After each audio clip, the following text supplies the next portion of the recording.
Assalamualaikum warahmatullahi wabarakatuh. Alhamdulillah rekan-rekan mahasiswa berjumpa kembali di materi yang ke-13 tentang akhlak dan muamalah untuk menciptakan pribadi berkualitas dan keluarga sakinah. Ini juga masih berkaitan dengan materi sebelumnya tentang anti korupsi atau pendidikan korupsi atau korupsi dalam perspektif Islam di materi sebelumnya, materi ke-12. Jadi antar materi satu dengan materi yang lain di mata kuliah akhlak muamalah ini saling berkaitan erat. Jadi jangan dipahami dengan sepotong-sepotong, pahami secara menyeluruh dari apa yang sudah kita bahas, apa yang sudah saya sampaikan dalam tiap-tiap materi dan tiap pertemuan per pekannya. Alhamdulillah tidak terasa ini adalah materi yang terakhir, materi ke-13 tentang menciptakan pribadi berkualitas dan keluarga sakinah. Kita mulai dulu dengan bacaan basmalah. Bismillahirrahmanirrahim.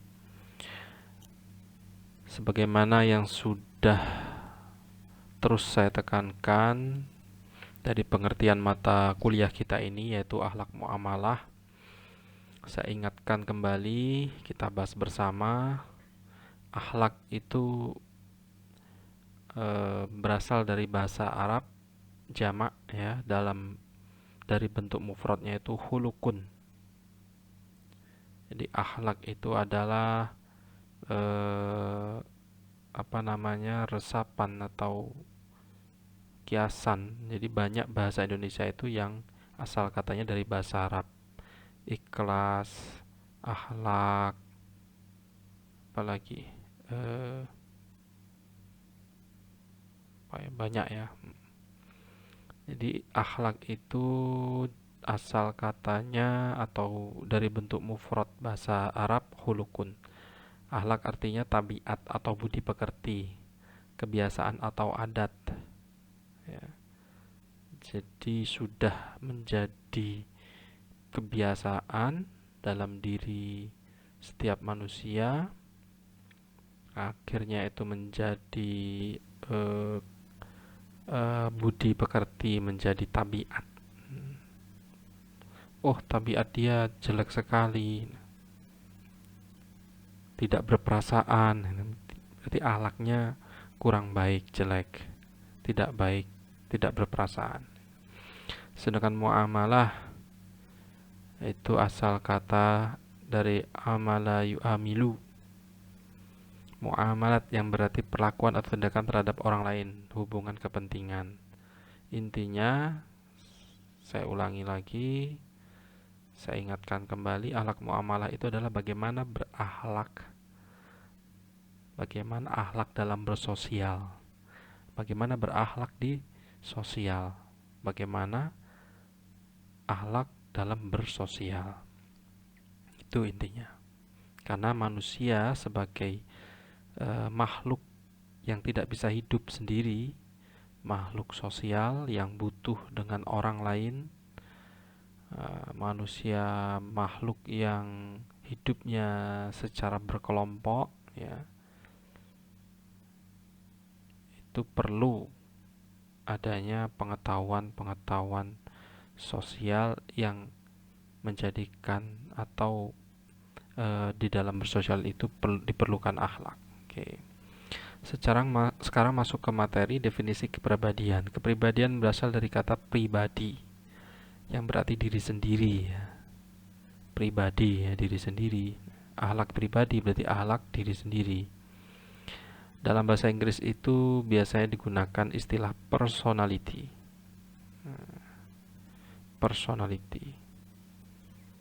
Kumpulan kualitas jasmani, rohani, dan susila membedakan seseorang dengan orang lain.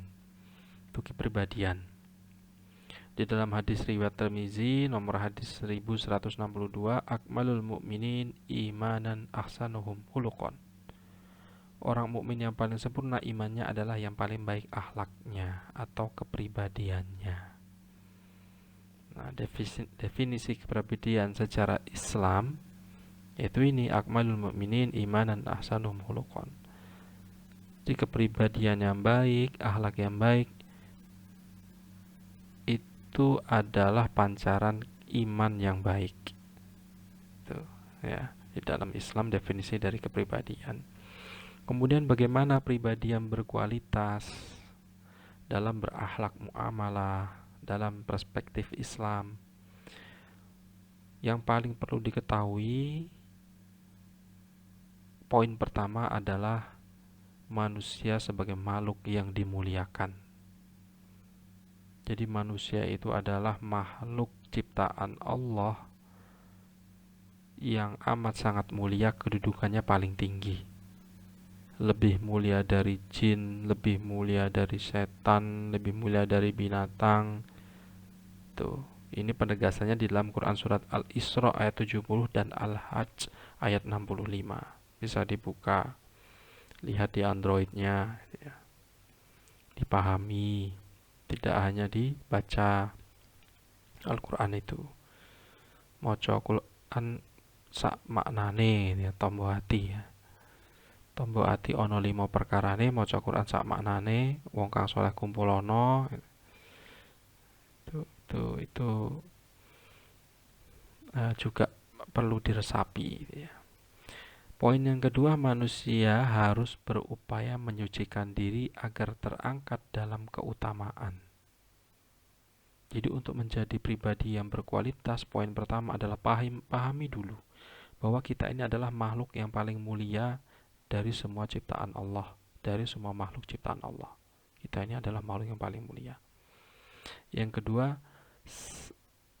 selain tidak cukup dengan kemuliaan yang diberikan oleh Allah kepada manusia, tidak cukup dengan itu saja, akan tetapi manusia itu sendiri juga harus dengan sadar diri, dengan upaya diri, dengan berusaha selalu menyucikan dirinya. Dengan apa? Ya dengan ilmu pengetahuan, ya kan? Dalilnya di materi sebelumnya juga Allah mengangkat derajat orang yang berilmu pengetahuan, orang yang berilmu. Allah mengangkat derajat orang yang bertakwa, orang yang beriman. Bagaimana iman dan takwa diperoleh? Lagi-lagi dengan ilmu, dengan pemahaman Islam. Memahami Islam dengan ilmu. Jadi yang poin kedua ini, manusia harus terus berupaya menyucikan dirinya agar terangkat dalam keutamaan. Quran surat Asy-Syams ayat 7 sampai 10. Asy-Syams ayat 7 sampai 10 ini. Wa nafsi wa ma sawwaha fa alhamaha fujuraha wa taqwaha qad aflaha man zakkaha wa qad khaba man dassaha. Dan jiwa serta penyempurnaannya, ciptaannya sangat sempurna, ciptaan makhluk ciptaan Allah, makhluk yaitu ya manusia. Maka Allah mengilhamkan kepada jiwa itu jalan kefasikan dan ketakwaan. Allah memberi pilihan kepada manusia itu mau jadi fasik atau takwa. Inilah keistimewaannya. Makhluk ciptaan Allah ini ya manusia, istimewanya di sini. Sesungguhnya beruntunglah orang yang mensucikan jiwa itu, dan sesungguhnya merugilah orang yang mengotorinya. Jadi rugi jika berbuat baik, jika tidak menyucikan dirinya, selalu mengotorkan diri yang sudah suci, yang sudah mulia tadi. Poin ketiga, Allah telah melengkapi manusia dengan kemampuan untuk belajar. Al-Alaq ayat 3 dan 5. Jadi untuk menjadi pribadi yang berkualitas, yang pertama kita harus tanamkan kepada pemahaman kita bahasanya kita ini adalah makhluk paling mulia. Jangan rendahkan diri kita. Jangan rendahkan ciptaan Allah, kita yang paling mulia ini, manusia yang paling mulia. Poin kedua, selain sudah ditakdirkan manusia itu sebagai makhluk ciptaan Allah yang paling mulia, juga tidak bisa dengan tidak adanya usaha. Jadi manusia terus berupaya, harus terus berupaya. mensucikan dirinya dengan ilmu pengetahuan, dengan pemahaman Islam dan penerapannya, agar terangkat dalam keutamaan, agar terangkat terus dalam kemuliaan. Yang ketiga, Allah telah melengkapi manusia dengan kemampuan untuk belajar. Tidak ada alasan tidak bisa menyucikan diri, tidak bisa memahami ilmu. Fitrahnya Allah yang berbicara, Allah yang berfirman di dalam Quran Surah Al-Alaq ayat 3 dan 5. Allah itu telah melengkapi manusia dengan kemampuan mampu untuk belajar. Makanya di dalam Al-Quran sering kita dengar afala ta'qilun. Apakah kamu tidak punya akal? Apakah kamu tidak memiliki akal? Afala tatafakkarun. Apakah kamu tidak berpikir? Fakir qabla an ta'lima. Berpikirlah sebelum berbuat. Poin yang keempat, jin dan manusia itu diciptakan hanya untuk ibadah. Wa ma khalaqtul jinna wal insa illa liya'budun.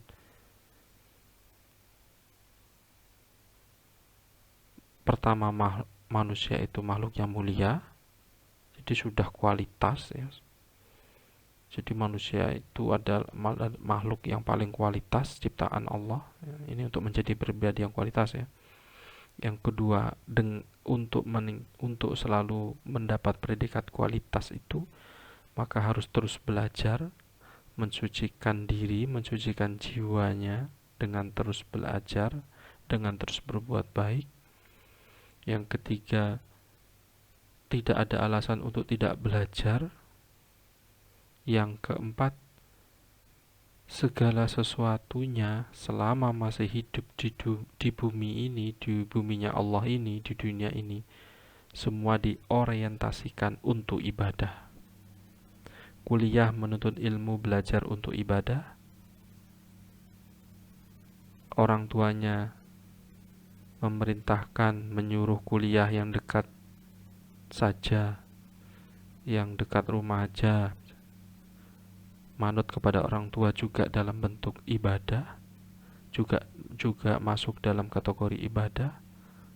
Nuntut ilmu ibadah, manut kepada orang tua ibadah, sayang kepada adik ibadah, hormat kepada yang lebih tua ibadah, sayang kepada yang muda ibadah, ibadah yang berbuat baik ibadah, sopan santun ibadah. Semuanya apa yang dilakukan 24 jam dalam sehari semalam ini orientasikan hanya untuk ibadah. Makanya Islam sungguh luar biasa. Segala sesuatu aktivitasnya ada doanya. Ada doanya khusus semuanya. Bangun tidur ada doanya. Alhamdulilladzi ahyana ba'da ma amatana wa nusyur. Mau masuk kamar mandi, bangun tidur ada doanya. Allahumma inni a'udzubika minal khubuthi wal khaba'is. Ini waktu kecil, waktu TPQ, waktu PAUD, waktu TK diajarkan, tinggal diterapkan atau tidak, dihafal atau tidak, dilaksanakan, dipraktekkan atau tidak. Dipraktekkan, dilaksanakan, dipahami, sudah juga dipahami atau tidak. Alhamdulillahilladzi ahyana ba'da ma amatana wa nusyur. Maha suci Allah yang sudah menghidupkan aku setelah matiku. Tidur itu mati. Tidur itu mati sementara. Kemudian bangun, dihidupkan lagi, bersyukur. Jadi tidurnya dalam rangka ibadah. Bangun, masuk kamar mandi juga ibadah, minta pelindungan kepada Allah. Allahumma inni a'udzubika minal khubuthi wal khaba'is. Ya Allah, lindungilah hamba, lindungilah aku. Allahumma inni a'udzubika minal khubuthi wal khaba'is, dari setan laki-laki dan perempuan. Keluar kamar mandi juga ada doanya. Apalagi pakai baju, dahulukan yang kanan, pakai celana dahulukan kanan. Ini semua perintah Islam yang sungguh-sungguh diatur sedetail ini, serinci ini, itu semua dalam rangka ya kita ini hidup dalam waktu 24 jam di seluruh dunia ini sama waktunya, ada siang ada malam. Itu tujuannya adalah untuk ibadah. Berangkat kuliah untuk ibadah, bekerja mencari nafkah untuk ibadah, istri mengurus rumah tangga, memandikan anak, memasak, nyuapi anak, antara jemput anak sekolah, itu semua ibadah. Tuh, hormat kepada orang tua ibadah, yang sudah membesarkan, mengurus, memandikan, menyuapi, memberi ASI 2 tahun, mengobati saat sakit, siap selalu 24 jam untuk sang anak. Kemudian besar kok malah membantah orang tua, tidak hormat kepada orang tua, ini berarti tidak orientasi ibadah. Tuh, ini adalah kunci menjadi pribadi yang berkualitas. Dan selanjutnya, manusia itu makhluk sosial, diciptakan dengan perbedaan. Dari satu pabrik, ya, anak misalnya ada 5, ada 3, satu pabrik keluar dari rahim yang sama, itu beda-beda sifatnya kan.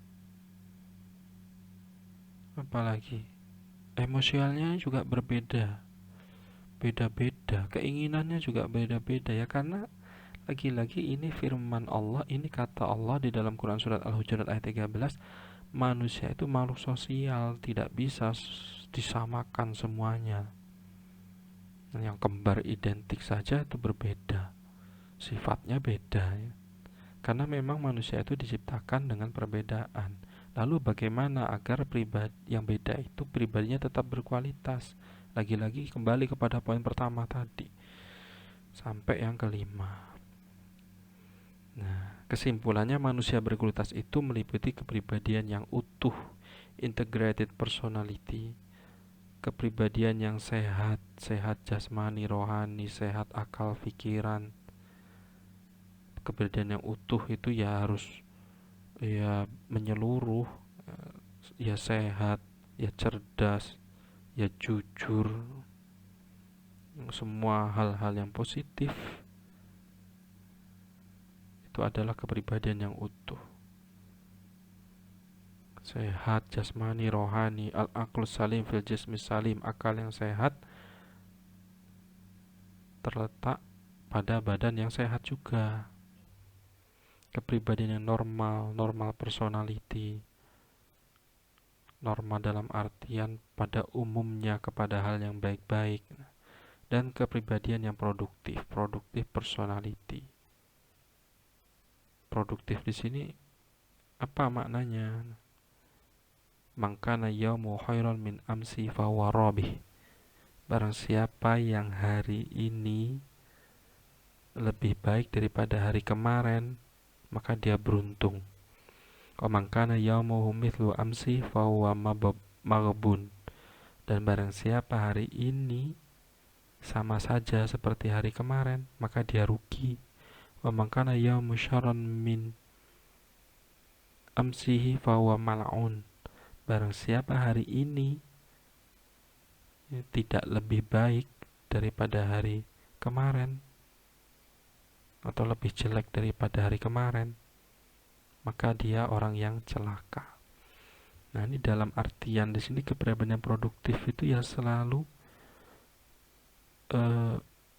meningkatkan keilmuannya, selalu meningkatkan ketakwaannya, selalu meningkatkan pemahamannya.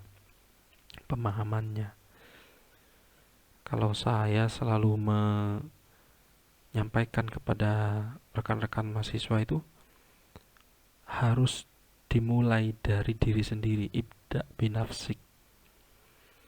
Mulai dari diri sendiri, tanamkan keyakinan, pelajari apa yang akan dilakukan, khususnya tentang ilmu-ilmu tentang Islam.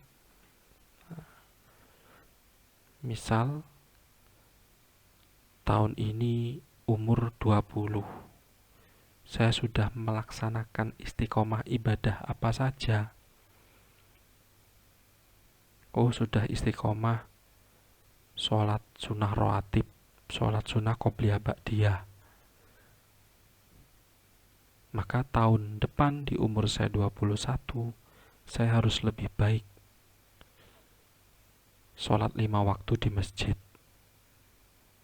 plus tambah istiqomah puasa Senin Kemis, atau istiqomah sholat duha misalnya, atau istiqomah sholat fajar. Atau yang simpel lagi, tahun ini saya sudah istiqomah sholat duha 2 rakaat, maka besok saya harus memaksa diri saya sendiri agar bisa istiqomah sholat duha 4 rakaat, dan seterusnya ditingkatkan. Nah, ini bagian dari kepribadian yang produktif.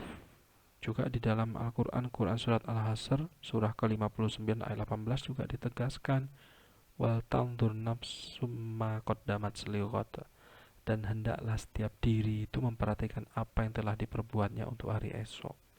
Walaupun di sini pemahamannya hari esok itu adalah akhirat, tapi juga bisa kita pahami untuk hari esok, esok di dunia ini, hari kemarin, hari ini, hari esok. Itu tadi, jangan sampai hari esok itu lebih jelek daripada hari ini, tidak menghasilkan apa-apa, tidak berproduktif, tidak meningkatkan keimanan. Nah, inilah proses untuk menjadi pribadi yang berkualitas. Seperti apa pribadi yang berkualitas itu? Iya, yang hal-hal yang positif, jujur, ikhlas, tanggung jawab. Tuh. Nih, keikhlasan, amanah, bersifat adil, bersyukur. Jika bersyukur, maka nikmat akan aku tambah. Kata firman Allah kan begitu. Jika tidak bersyukur, selalu mengeluh, maka sesungguhnya azabku sangat sadis. Nah, tekun, disiplin, sabar, jujur. Ini kalau di Al-Quran Al-Hujurat ayat 14, beriman, pribadi yang berkualitas itu. Beramal soleh, Atin ayat 6, berilmu, Al-Isra ayat 85, alim, Al-Ankabut ayat 23, berakal, Al-Mulk ayat 10,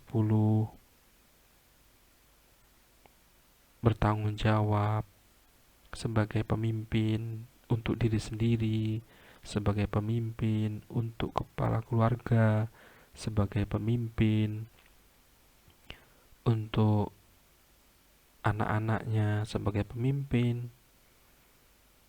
untuk yang dipimpinnya, organisasi yang dipimpinnya, lembaga pendidikan, apalagi kota, gubernur, presiden. Jiwa yang tenang, pribadi berkualitas itu jiwanya tenang. Al-Fajr ayat 27-28, hatinya tentram. Ar-Ra'd ayat 28, kafah, itu tadi terintegrasi personality, integrated personality. Al-Baqarah ayat 208, muttaqin, takwa. Al-Baqarah ayat 2, mukminin, muhsinin, syakirin, selalu bersyukur, selalu berbuat baik, beriman, muflihin, cerdas, solihin, soleh. Nah, ini semua adalah pribadi yang berkualitas. Lagi-lagi bagaimana mencapai pribadi yang berkualitas itu? Itu tadi, pahami bahwasanya poin pertama, kita ini adalah makhluk paling mulia yang diciptakan oleh Allah dari semua yang ciptaannya. Yang kedua, selalu menyucikan diri, selalu haus akan ilmu, selalu merasa haus dengan ilmu, dengan pendidikan. Yang poin ketiga, bahwasanya tidak ada lagi alasan untuk tidak menuntut ilmu, tidak berpendidikan, tidak mau untuk belajar, karena Allah telah melengkapi manusia dengan kemampuan untuk belajar. Pahami juga, tanamkan kepada diri untuk menjadi pribadi yang berkualitas, bahwasanya kita ini adalah ciptaan Allah, ada yang menciptakan, dan tujuan diciptakan itu hanya untuk ibadah. Maka 24 jam dalam sehari semalam orientasikan hanya untuk ibadah, niatkan untuk ibadah. Awali aktivitas dengan mengingatnya, dengan atas namanya, hanya untuknya. Itu. Dan yang terakhir, kita ini adalah makhluk sosial. Sepribadi-pribadinya manusia tetap butuh orang lain. Ya, karena kita ini makhluk sosial. Diciptakan dengan perbedaan, maka saling mengingatkan, saling menasihati, saling mengajak kebaikan, saling berdakwah, tablik ya, sidik amanah tablik fatonah, sifat Rasul itu kan, itu dalam rangka juga membentuk pribadi yang berkualitas. Itu tadi, gimana pribadi yang kualitas ini, keikhlasan, amanah, dan seterusnya. Kemudian insya Allah akan terciptalah keluarga yang sakinah, dimulai dari kelompok kecil dulu, yaitu keluarga. Di materi yang sebelum-sebelumnya juga sudah saya sampaikan bagaimana menjadi keluarga yang sakinah. Diawali dulu dengan pemilihan calon istri, calon suami,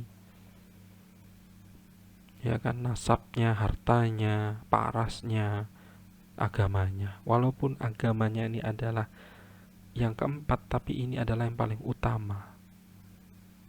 Lihat agamanya. Di firman Allah yang lain juga, dalil yang lain, Allah menciptakan laki-laki yang baik untuk wanita yang baik, begitu sebaliknya laki-laki yang tidak baik untuk wanita yang tidak baik. Maka jika ingin menjadi keluarga yang sakinah, ibda binafsik, dimulai dari diri sendiri. Jika ingin mendapatkan pasangan yang baik, perbaiki dulu diri sendiri. Nah, tuh. Jadi sakinah itu apa sih? Berasal dari bahasa Arab, artinya ketenangan, ketentraman, aman atau damai. Bagaimana bisa tenang, bagaimana bisa aman, bisa damai kalau selalu menyakiti orang lain, selalu berbuat jahat yang merugikan orang lain, apalagi selalu melanggar perintah Allah, selalu melanggar perintah yang mencipta, yang sudah menciptakan kita. Tuh. Jadi keluarga yang sakinah setelah memiliki pribadi yang berkualitas, pribadi yang baik, insya Allah ketenangan, ketentraman, keamanan, kedamaian antar anggota keluarga itu akan tercipta, insya Allah. Oke, rekan-rekan mahasiswa, ini materi yang terakhir tentang menciptakan pribadi berkualitas dan keluarga sakinah. Jika ada yang belum dipahami, silakan ditanyakan, kita diskusikan di Google Classroom. Kita akhiri kuliah ini dengan bacaan tapin hamdalah. Alhamdulillahirrahmanirrahim. Wallahu a'lam bishawab. Saya akhiri. Wassalamualaikum warahmatullahi wabarakatuh.